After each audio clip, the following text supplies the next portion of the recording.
Voilà, le 21 juillet au jardin d'Albec. Donc nous sommes ici à l'arrière de la maison de Robert. Et c'est ici que nous entreposons nos nouveaux plants de pommes de terre. Donc vous me direz peut-être, tiens, des plants de pommes de terre en juillet.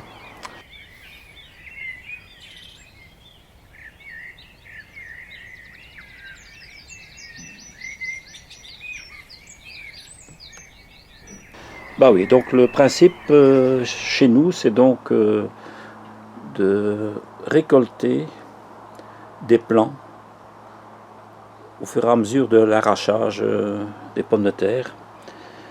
On sélectionne un calibre, voilà, plus ou moins, voilà, on peut voir par rapport à ma main, donc ça fait 4-5 cm, 2-3 cm de diamètre et à peu près 4-5 cm de longueur, en fonction des variétés évidemment. Il y en a qui sont plus rondes, d'autres plus allongées. Donc voilà, ici ce sont des Gloria. Ici c'est des Raja.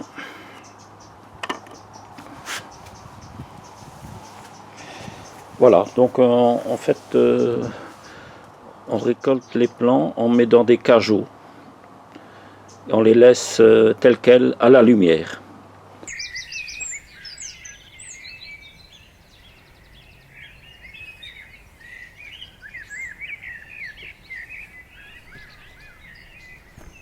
Donc c'est une forme assez simple de les régénérer.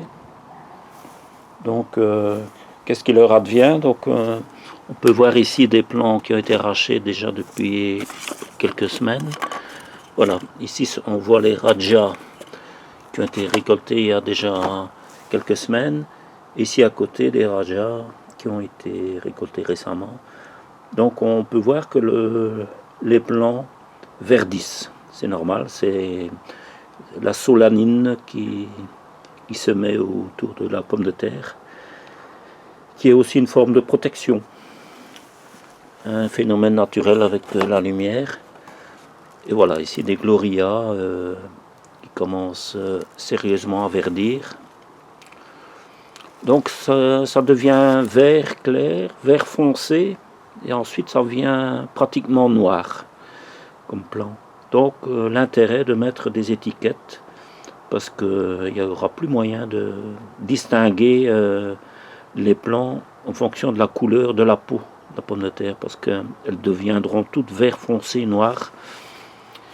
Celles qui ne sont pas saines vont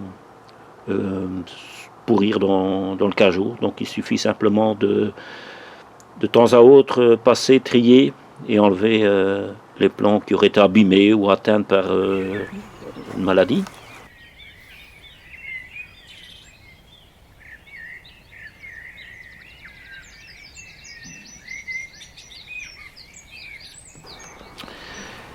Et pour protéger contre le soleil, il suffit simplement de retourner un cajot, voilà, au-dessus pour éviter le plein soleil. Voilà. Parce que le plein soleil, ça peut faire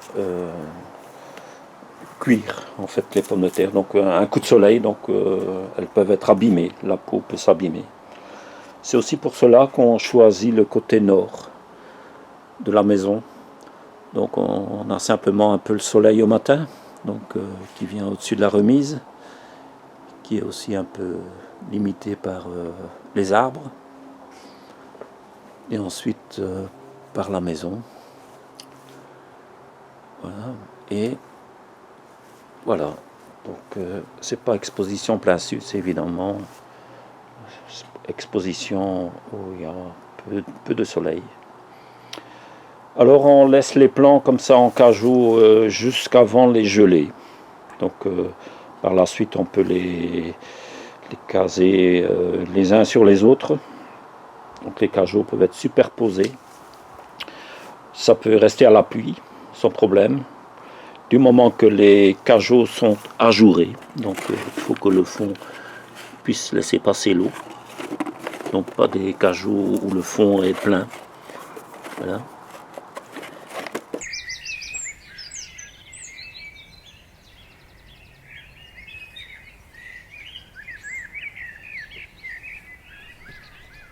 Et donc on rentrera les plants, les cajoux. Ici on les met dans cette remise à l'abri du gel. Et pendant tout l'hiver. Donc si vraiment il gèle très très fort, on les rentre dans la maison. Mais en principe, ils restent au frais. Donc essayez de les garder dans une température entre 5 à 7 degrés maximum. C'est l'idéal. Donc à la lumière aussi. Donc pas dans l'obscurité ni humidité. Un endroit sec, frais et lumineux. Ça, c'est les meilleures conditions pour garder des plants.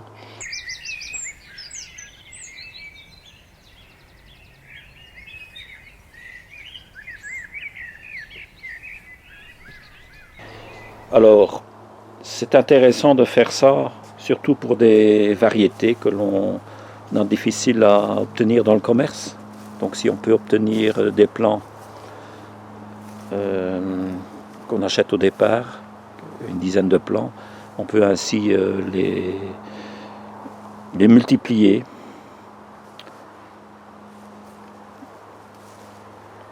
Et reproduire des plants comme ça à l'infini. Voilà, ça permet aussi de pouvoir partager des variétés peu connues avec d'autres amis jardiniers. Il faut dire aussi que l'achat de plants est assez onéreux, donc on passe vite de 1,20 € à 2,50 €, 3 €, 4 € parfois le kilo de plants. Mais bon, cette façon de faire convient parfaitement pour l'amateur. Donc on a malgré tout une production valable.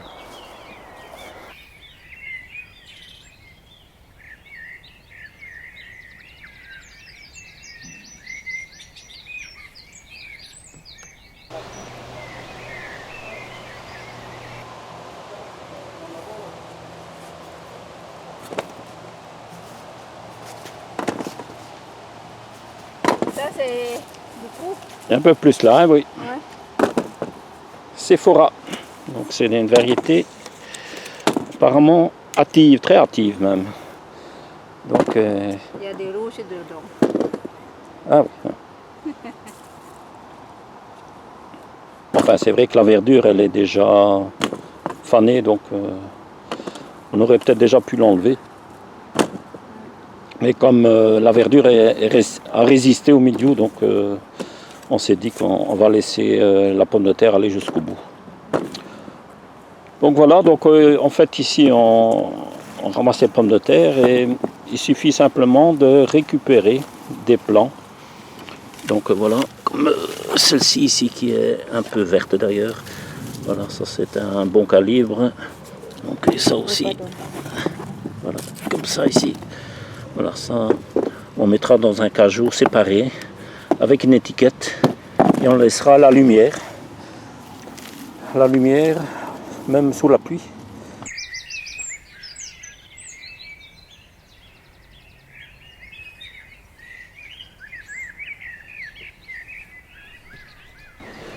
Voilà, Robert a sorti ses plants de pommes de terre et voilà, on commence à planter des